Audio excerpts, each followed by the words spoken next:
for both of them. Up next we have M. Ward Leon. M. Ward Leon is a former advertising creative director who started his career during the Madmen era.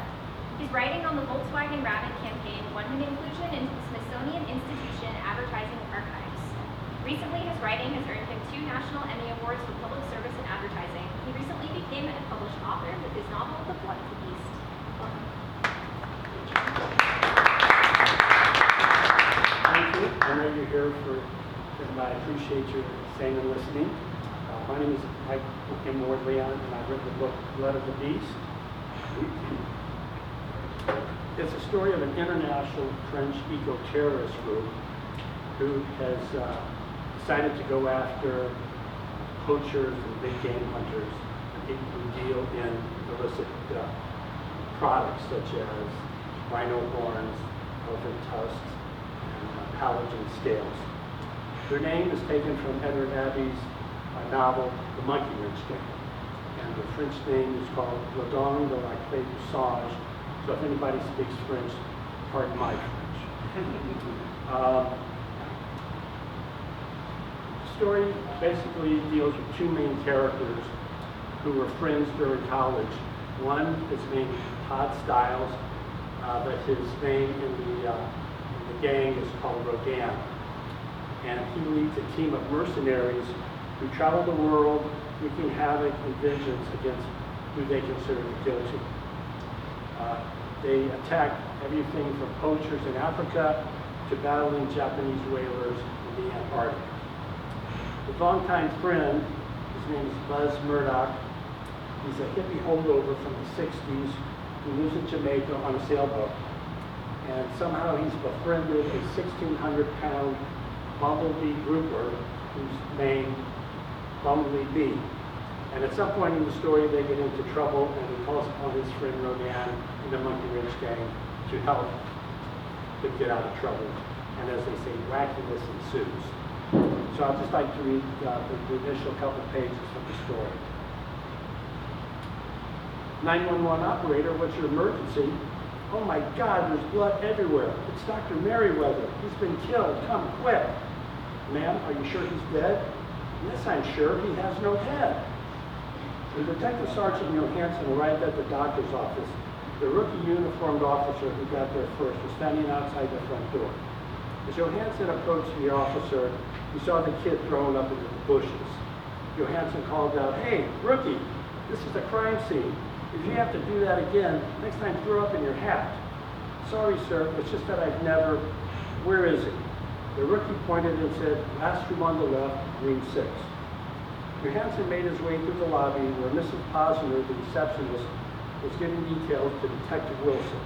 He looked up at him, shook his head in disgust, and pointed down to the hall where the headless body of Dr. Merriweather was lying. Once Johansson passed him, Wilson continued to question the receptionist. "Now, Mrs. Posner, you said you paid with cash, is that correct?" "Yes, he said he only had a company credit card and couldn't use it." "Could you show me where he keep the cash?" She pointed to her desk, where on it sat an empty cash drawer. "There, it looks like he took all the money." "Did he mention the company he worked for?" "It should be on his forms. Let me see," she said as she walked over to her desk. Wilson quickly followed and told her, "Please, be careful not to touch anything. Fingerprints, you understand." "Oh, sure. There they are." After slipping on a pair of rubber gloves, the detective picked up the clipboard with forms and started to peruse all the names in the sign-in sheet.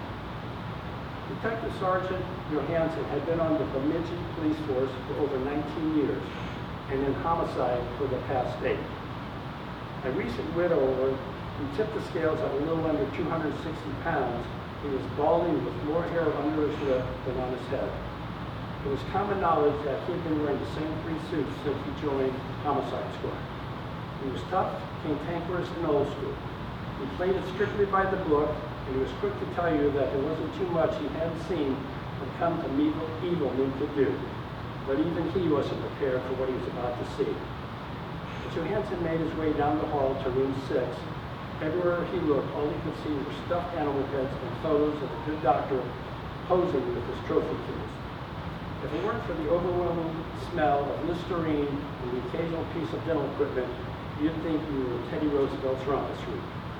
As he entered room 6, Johansson looked at the wall opposite him, where, mounted among the heads of a zebra and an African onyx, there was the head of Dr. Merriweather. He was still wearing his orthoscopic high-res dental highlights with built-in loops. Dr. Merriweather had a Mona Lisa grin on his face and a hint of yellow fabric protruding from his mouth. Johansson called out to the ME, who was examining the body in the hallway to come extract the object. "Hey, Doc, come here. What's he got stuffed in his mouth?" The medical examiner walked over to the mounted head and with a pair of standard medical ring clamps slowly started to remove the yellow fabric. Now, let's see what this is. He got the crumpled cloth out and began to unfold it. It appears to be a canvas flag, see? He stated as he held it up. It was a small flag measuring about 12 by 14 inches. Johansson looked at it in bewilderment. What the hell? Kind of looks like a pirate flag. But what's with the skull and cross monkey wrenches? I have no idea, he said as he placed the flag into a clear evidence bag. Okay, thanks, Doc. Could you have Wilson come in here? Sure, the medical examiner said as he walked out into the hallway. Just as Wilson walked past, the ME whispered to Wilson, "Good timing, he was just asking for me." "You wanted to see me?" Wilson said. Detective Johansson held up the flag and asked, "Do you ever see a symbol like this?" "Yeah, I think I have. It's a logo for a French eco-terrorist group." "A French what?" "A French eco-terrorist group," Wilson repeated. "I can't pronounce the French name, but the name translates into English as the Monkey Wrench Gang." "Where did you hear about them?" "Well, Johansson, maybe if you watch something other than ESPN, you might learn something more than every Twins player's batting average." "Not you, Wilson. Hey, I'm just saying. What in the hell is a French eco-terrorist group doing killing the dentist of Bemidji, Minnesota?" "Well, my guess is they don't like big game hunters, or at least they didn't like this big game hunter, or maybe they just don't like Minnesota dentists. Call Johnson back at headquarters and let him in on this French monkey fist gang. Let's see what he can find out about it." "That's Monkey Wrench Gang." "Huh? Whatever." Johansson picked up the clipboard to Wilson and said, $10 says he's our guy." "Who, Lewis Clark?" "Read the whole name," Johansson insisted. "Lewis N. Clark. And his company, Core Discovery Expedition, Inc. Lewis N. Clark. This guy's a real comedian, a real smartass. See if there are any cameras in or around the building. There are probably some somewhere in the area, so have some unis check it out. Also, the receptionist said that he took back the cash he paid for, so there's little or no chance of lifting fingerprints from it. Let's hope he left some on these forms. Have a lab check them out." "Right," Wilson said, and Johansson sighed and looked at fucking French.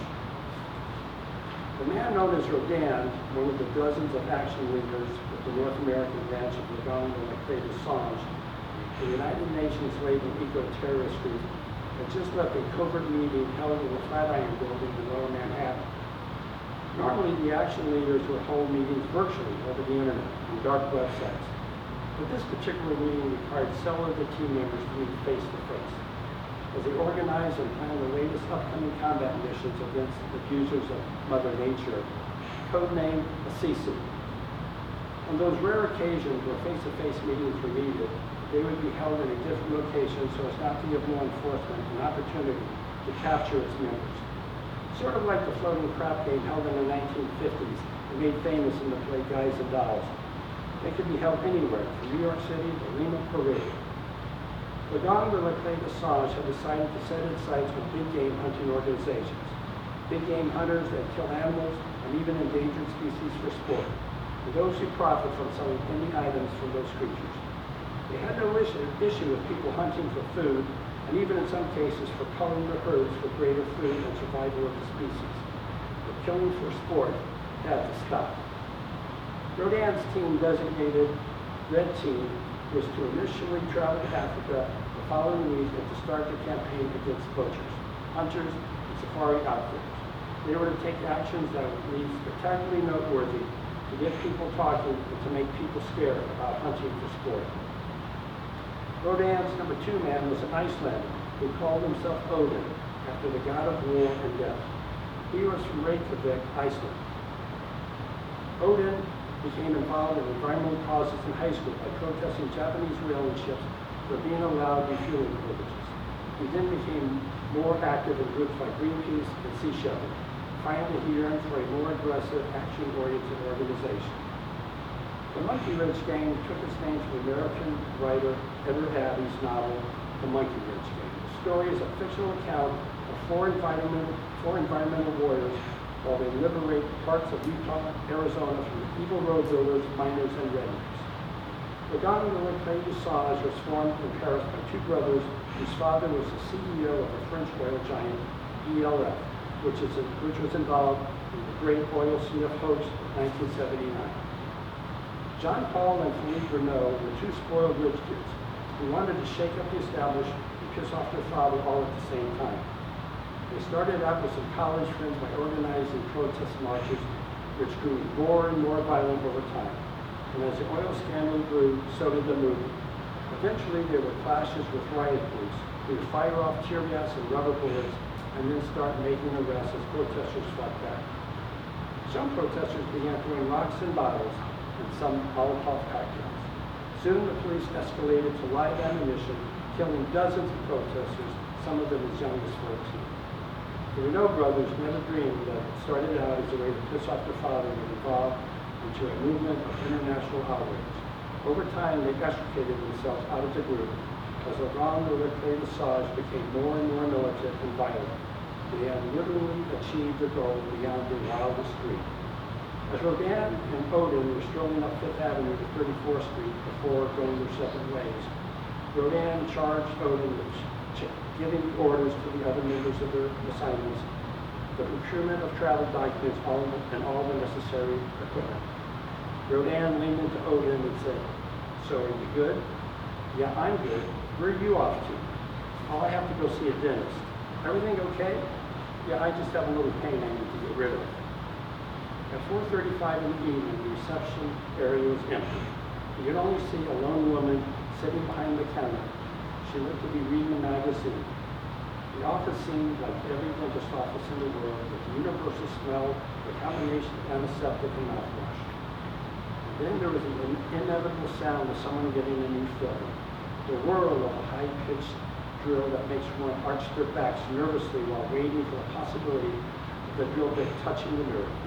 And then there's the switching to the slow, grinding drilling, which always seems the patient pushing themselves low into their seats, praying for the ordeal to be over. You could see that the reception was deep into the article about the English royal family, and she didn't notice he was standing in front of her until he spoke. "Hi, I have an appointment with Dr. Merriweather." "Oh, I'm sorry, I didn't see you come in," she said as she quickly tried to hide the magazine. "I'm sorry, I didn't mean to frighten you. I'm in town on business for the day, and I'm flying out tonight, but I have a killer toothache." She tapped a couple keys on the computer, looked at the man, and said, "You must be Lewis Clark." "That's right, Lewis Clark." "Do you have insurance, Mr. Clark?" "I do, but unfortunately you're out of my network." "Well, how would you like to pay? Would cash be acceptable?" "Cash? Wouldn't a credit card be more convenient?" The receptionist looked surprised. "Well, it would, except I only have my company credit card with me." "Okay, well, I'm guessing it should be a simple filling, which would be a total around $325. Lewis reached inside his front pants pocket, pulled out a large wad of bills and counted out the exact amount, handing it to her and said, "There you are." "Well, thank you, Mr. Clark, and here's your receipt. If for some reason it's more than a filling, then we can settle the difference with the doctor after. Why don't you have a seat in the waiting room, and the doctor will see you in a few minutes. In the meantime, you can fill out these forms, please." "Of course." "Wow, this is some office you have here. The doctor must be some sort of big game hunter. Did he kill all these animals himself?" "Oh yes, Dr. Merriweather is quite the world famous hunter." "Well, I can't wait to meet him." "Mr. Clark, what time is your flight? Depending on what the doctor finds, you might not get out of here for at least an hour or so." "Oh, not till 11. I have plenty of time." Clark went into the empty waiting room and sat down opposite the receptionist. Judge Judy was on TV. The best he could tell, the case involved a woman who lent her man for $300, and he never paid her back, claiming he thought it was some sort of gift for his lovemaking skills. The receptionist was preparing to leave as it was almost 5 o'clock, and the patient that was in with the doctor when he arrived was leaving as well. She was a middle-aged woman wearing skin-tight blue jeans and an oversized gray jersey with the word pink printed on it. Her cheeks were so swollen from having all her wisdom teeth pulled, she looked like a chipmunk that was going nuts for the wind. Would you like me to leave the TV on for you, Mr. Clark, the receptionist? No, thank you. All right, and please, if you would, leave your paperwork on my desk. Sure thing. She picked up the remote and aimed it at the TV, and then Judge Judy was gone. She walked back to her patient room door and shouted, "I'm leaving now, Dr. Merriweather. I'll lock up on my way out. Don't forget you have a new patient and Mr. Clark to see you." A voice from down the hall responded, "Can you send him back, Mrs. Posner, to room 6? Mr. Clark, the doctor, can see you now. Straight back to room 6. He got up and proceeded back to room 6. As he passed the receptionist, he stopped. "Thank you, miss, and have a good evening." "Why, thank you, Dr. Clark. I hope everything will be okay with your tooth. Dr. Merriweather is the best." He continued down the hall to room 6, where he saw Dr. Merriweather setting out some instruments. As he entered the patient room, he heard the front door being locked. "Come in and have a seat. I'm afraid it's just me. My assistant baby isn't feeling well, so she had to leave, but I can assure you I can handle everything. Now, what seems to be bothering you, Mr. Clark?" Mr. Clark smiled. "You are Dr. Merriweather.